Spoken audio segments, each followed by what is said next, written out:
Kalian percaya nggak sih kalau bahasa itu punya rasa? Daripada bilang close the door. Beda nggak sih kalau misalkan bilang could you please close the door? Gimana? Rasanya beda kan? Padahal artinya sama aja. Nah, di ilmu bahasa, hal semacam ini tuh dibahas di SFL atau Systemic Functional Linguistic. Teori ini dipakai buat analisis teks atau wacana. Ilmu yang dikembangkan sama Halliday ini fokus belajar bahasa dalam konteks sosial. Halliday bilang kalau setiap kalimat itu punya 3 metafunction. Yang pertama ada ideational metafunction yang nantinya akan dibahas di transitivity system. Yang kedua ada interpersonal metafunction yang nantinya akan dibahas di mood system. Dan yang terakhir ada textual metafunction yang nantinya akan dibahas di rhyme dan theme. Nah, yang pertama kita bahas transitivity system. Jadi dalam transitivity system itu dibahas gimana kejadian, pengalaman, perasaan, atau tindakan itu dipresentasikan dalam sebuah bahasa. Nah, ada 3 komponen penting dalam transitivity system. Jadi yang pertama ada proses, dan ini tuh berkaitan sama kata kerja, berkaitan juga sama apa yang terjadi. Yang kedua ada partisipan. Di sini berkaitan sama apa dan siapa yang terlibat. Yang ketiga ada circumstance, ini berkaitan dengan keterangan. Ada keterangan waktu, tempat, dan lainnya. Contoh, aku punya kalimat, Jenny reads a book at night. Jenny itu masuknya adalah partisipan, siapa yang terlibat. Reads itu masuknya adalah proses, yaitu kegiatannya apa nih yang terjadi. A book itu masuknya adalah partisipan, apa yang terlibat. Dan at night itu masuknya adalah circumstance, keterangan waktu. Jadi proses itu dibagi jadi 6, kita bakal bahas satu-satu sama contohnya sekalian. Nah, jadi bahasa gampangnya proses itu sebenarnya adalah kata kerja. Nah, macam-macam proses ini ada apa aja? Yang pertama ada material proses. Material proses ini berkaitan sama tindakan fisik, misalnya drink, eat, run, sleep, read, dan lainnya. Contoh analisisnya di kalimat The student wrote the essay last night. The student adalah aktor, wrote itu di sini adalah proses material. The essay itu adalah goal, dan last night itu adalah circumstance time. Proses yang kedua adalah mental process yang berkaitan dengan perasaan, pikiran, dan juga persepsi. Contoh kata kerjanya itu ada feel, notice, know, think, like, hate, dan seterusnya. Contoh analisis kalimatnya, she likes Korean drama very much. She itu adalah sensor, likes itu adalah proses mental, Korean drama ini disebut phenomenon, very much itu adalah circumstance, manner. Yang ketiga adalah relational process. Ini berkaitan sama kata adalah atau is, to be. Jadi ada is, am, are, dan lainnya. Contoh analisis kalimatnya, he is a teacher at a private school.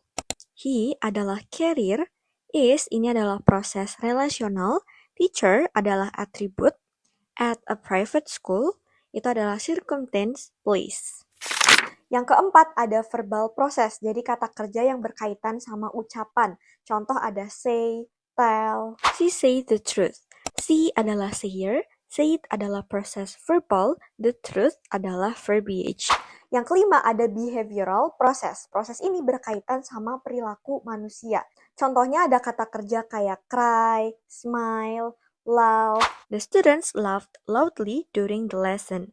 The students itu adalah behavior, laughed itu adalah proses behavioral, loudly adalah circumstance manner, during the lesson adalah circumstance time. Nah, yang terakhir keenam itu ada existential process. Jadi proses ini berkaitan sama keberadaan sesuatu. Jadi ciri khasnya itu ada kata there is, there are.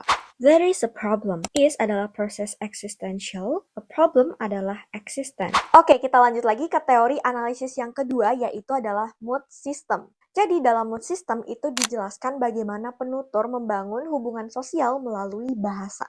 Nah, kalau ngomongin soal mood, sebenarnya kita juga udah familiar sama istilah ini.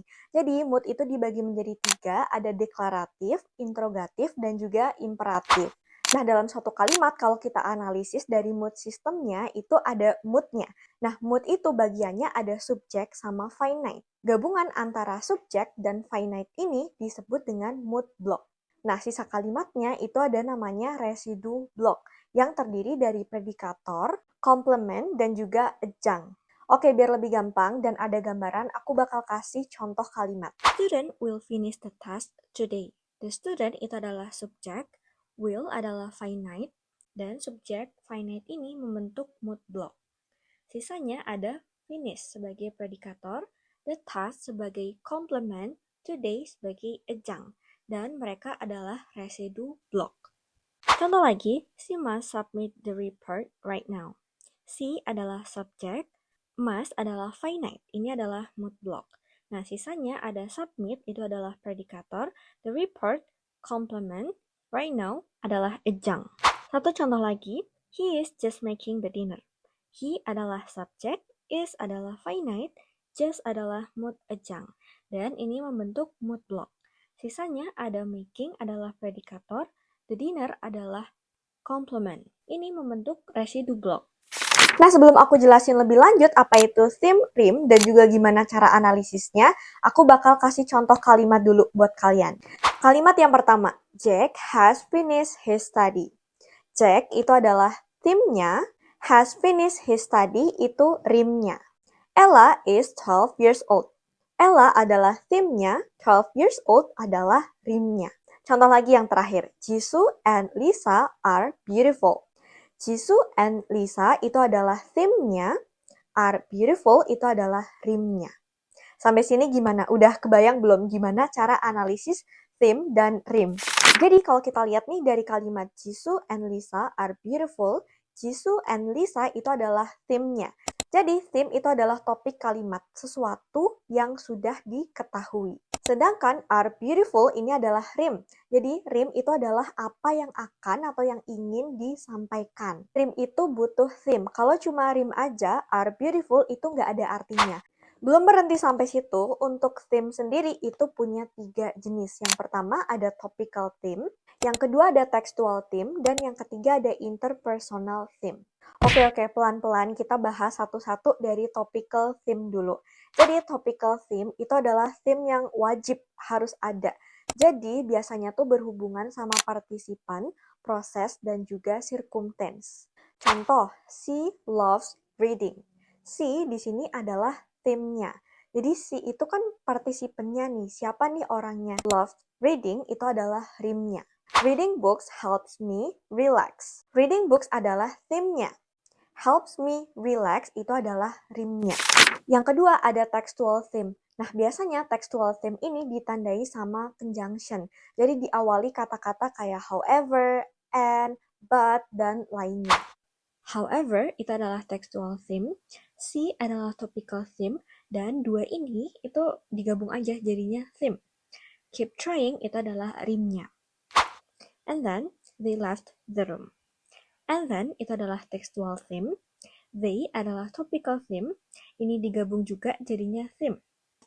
Left the room. Ini adalah rhyme. Lanjut lagi yang terakhir adalah interpersonal theme. Nah, di sini tuh ada banyak macamnya, jadi aku bakal jelasin satu-satu dulu sebelum kita coba latihan analisis.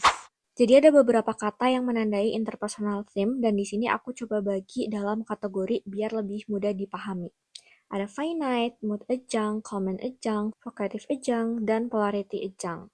Honestly, I don't agree. Honestly itu masuknya interpersonal theme. I itu adalah topical theme, dan ini digabung juga jadinya theme. Don't agree itu adalah rhyme. Can you help me? Can itu interpersonal theme. You adalah topical theme, ini digabung juga jadinya theme. Help me itu adalah rhyme. Oke, dari beberapa contoh tadi, aku rasa udah ada gambaran jelas ya gimana cara analisis kalimat melalui teori theme dan rhyme ini. Tapi untuk analisis theme dan rhyme itu belum selesai sampai analisis kalimat aja, jadi masih ada analisis struktur teksnya, atau biasa disebut dengan thematic progression. Nah, thematic progression ini ada 3 bentuk, kayak gini, aku kasih lihat fotonya. Nah, ini contoh untuk struktur reiteration, jadi susunannya tuh lurus ke bawah kayak gini. Bandung is the city we love so much. The city is cooler than other cities in Indonesia. The city is secure. Lanjut pola yang kedua itu zigzag. Contoh kalimatnya, once upon a time there was a man who lived in countryside. He had 3 daughters. The youngest daughter was so beautiful. Dan yang terakhir itu adalah multiple. Aku kasih contohnya aja di sini, kalian bisa pause gambarnya. Nah, jadi itu semua penjelasan tentang teori analisis kalimat dalam materi SFL. Mulai dari transitivity system, mood system, sampai theme dan dream. Kalau misalkan kalian masih ada pertanyaan, bisa langsung komen di bawah. Aku bakal jawab pertanyaan kalian. Thank you!